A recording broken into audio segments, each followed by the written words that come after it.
Yeah, some days I feel unfazed, like when I'm with my friends with a cup raised. On Monday, I got a gun raised, suicidal do or die until hump day. Then I go right back at it like an automatic. More drinks, more songs, more beats to rap. I need a shrink, I'm gone, more time keeps passing. No watch, no thoughts at all, just a hat, new era.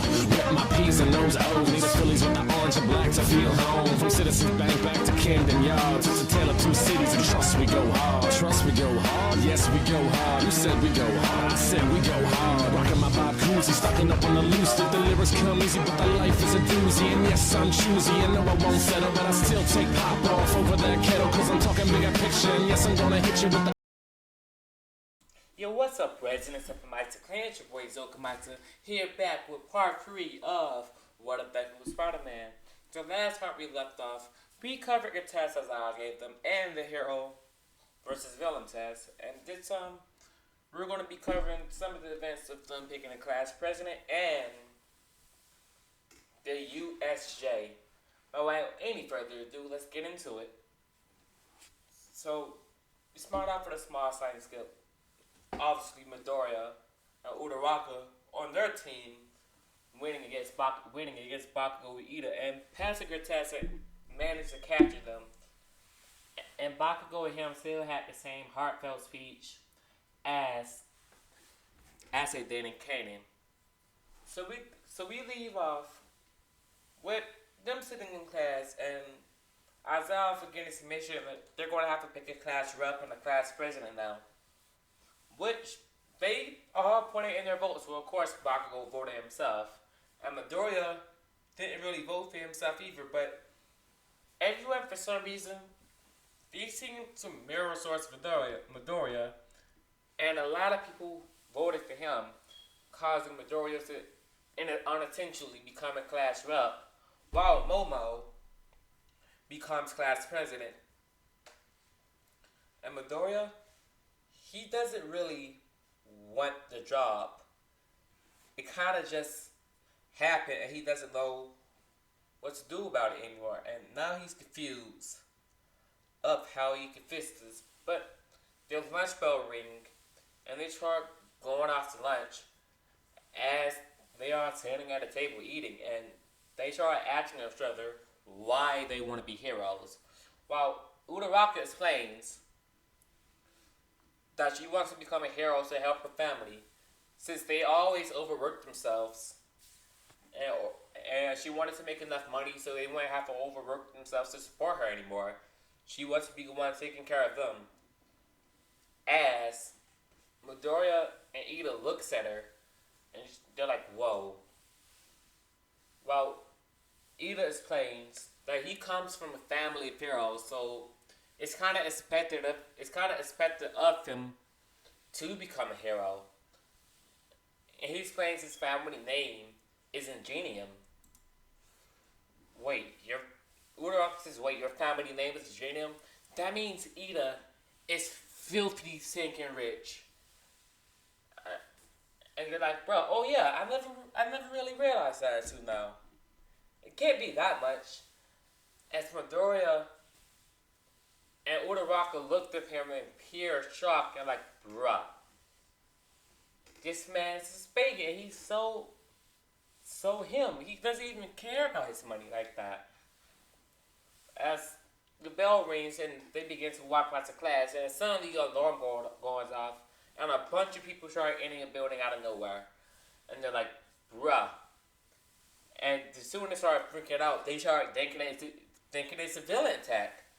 Of course, they're a bunch of 15-year-olds. They're a bunch of first years. This is their lunch period. And they're scared as crap right now. As soon as Midoriya, Ida, and Uraraka realizes it's not a villain attack, like, at all. It's just reporters who got into the building. So in order to calm anyone down, Ida asks Uraraka to make him float. And Ida yells out that it's all good. It's just reporters. We're not under attack by villains. As the students, they begin to calm down, and they're like, phew. They don't have to actually fight villains for their first few weeks of school. And they was kind of scared, but after that whole ordeal, the teachers kind of put a pause in the day, asking students to report back to their homeroom. And they forgot how they got here, and they just escorted the reporters off the premises in order to no longer cause a panic on the students, because that was just a disaster. I don't know why they decided to do that. It was a bunch of kids, so why would you do that during the school days just to get a peek at all? Like, that was annoying to them in canon, so oof. But after that whole deal, they decided to make Ida the new class rep because of the way he handled the situation and how he was able to calm everyone down. Until Aizawa walks back into the room and he has all of the permission slips in order to take a little trip to the USA. Bring these back tomorrow, signed by your parents. We leave in 2 days. You'll be back before the school day ends though, but we do need your parents' consent. Which they go home, bring the test back, and they're loading up on a bus to go visit the USJ. What class will A going first? And on the bus, they're having a conversation of what all the quirks actually are and who they like. And it's super sexual like that. It's related to Midoriya. And they ask him what his quirk is. He says spider. He's Spider-Man. What do you mean by that? Well, I can do everything a spider can do. Like I can lift 10 times my own body weight. I can release his venom, which for me is like a form of electricity. I can camouflage, pretty much. I can turn invisible. I have super strength, agility, speed. I have this little game called Spidey Sense, which allow me to sense danger wherever it's near. When they get closer to the USJ, his Spidey Sense actually does go off. It's like, wait, what the? As he lets it go for now, but he tells Aizawa that his Spidey Sense went off. Aizawa's like, what? His danger sense. And allow me to detect when danger is imminent. And it's never wrong. In a USJ building, just something bad is going to happen. I just can't pinpoint what. As they begin to walk in the building, and his Spidey Sense goes off again, he tells Aizawa. As Aizawa begins to get worried, if this kid is right, that means his villains or something might be happening inside of USJ. As they meet their team, Monica top ranked heroes, and Uraraka is fangirling over. She wants to become a rescue hero, like 13, even though her quirk isn't exactly designed for it. As Midoriya looks at a specific spot.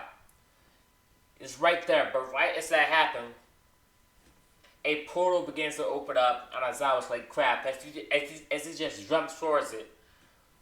And Midoriya, not being able to help it, he jumps right into Asher as well with Aizawa, as villains begun to flock out.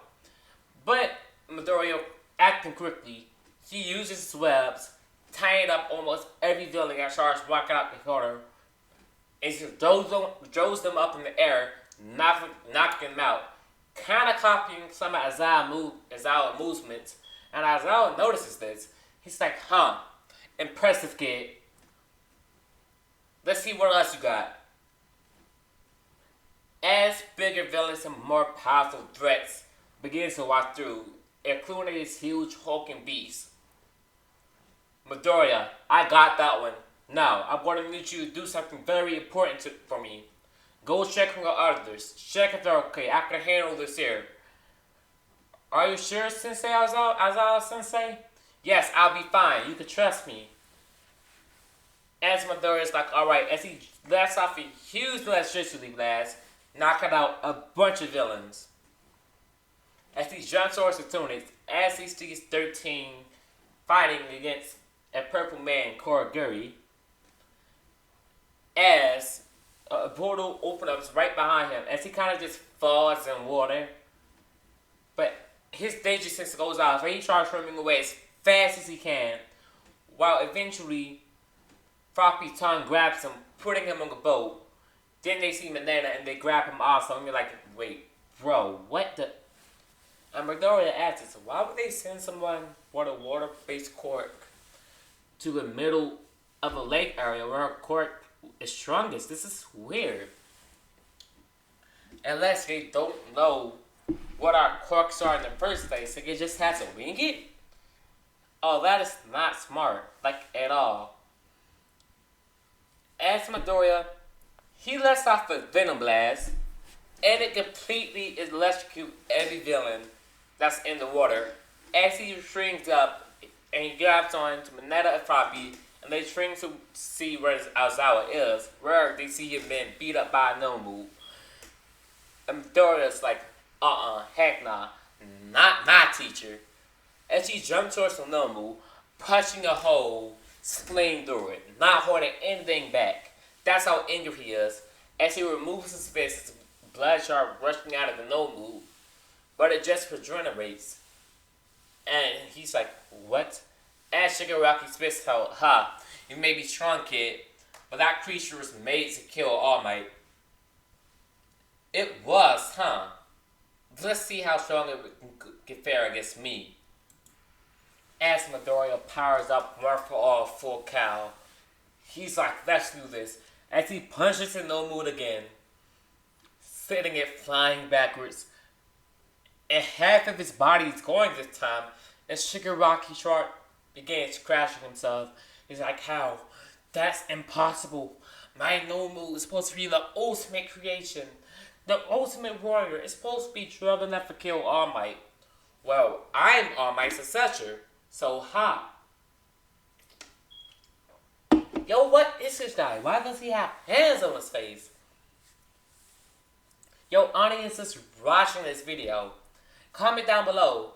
What do y'all want me to do to Shigaraki in this video? Or the next video, or wherever Zoku gets to filming it. Bro, let me tell the story. Nah, fam. You stripping. You lazy as crap, Zoku. I don't care, bro. I'm voicing you right now. We have the same voice. Bro, so, if you don't get back to the video, I'm gonna run the fade with you. But Midoriya begins to rush at the Nomu. As he hits it again, blowing off half of his body again. As it begins to regenerate again. How do I stop something that can instantly regenerate? As he just touches it, and a huge wave of electricity comes out of his hands, blasting Nomu, kind of frying it a bit as it slows down a bit. Maybe I have to fry a part of it? What do I do here? As Nomu lands a lucky shot on him, as it kind of hurts Midoriya a little bit. And he's like, oh, this thing can hit. It hits kind of hard. I should maybe try to avoid a shit from it. As his Spidey sense goes off again, and he tried using it to dodge every attack that Nomu throws at him, and then Nomu begins to get angry. As Midoriya just not wanting to do this, it's a human, he aims for the head and see if that'll do anything. As it does, then Midoriya essentially kills the Nomu. It's not coming back. It's not getting back up since his brain was destroyed. And Midoriya's like, oh, I just killed someone.